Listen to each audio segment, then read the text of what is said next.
नमस्कार मित्रांनो, मनात जर प्रबळ इच्छाशक्ती असेल तर जगात अशक्य असं काहीच नाही आणि ते सिद्ध केलं एका जर्मनीतल्या महिलेने। जर्मनीतील एक इंजिनियर अंतराळात जाणारी जगातली पहिली व्हीलचेअर वापरणारी व्यक्ती ठरली आहे।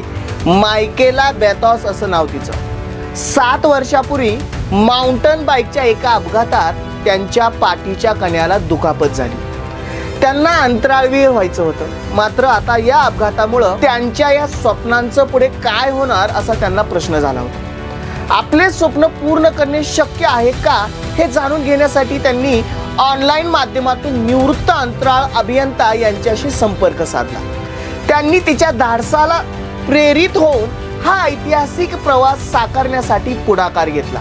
त्यांच्या मदतीने ब्लू ओरिजिन या कंपनी मार्फत हा विशेष अंतराळ प्रवास आयोजित करण्यात आला।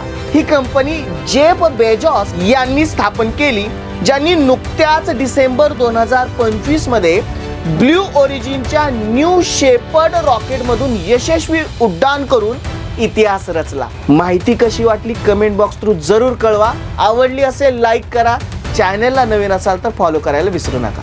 धन्यवाद।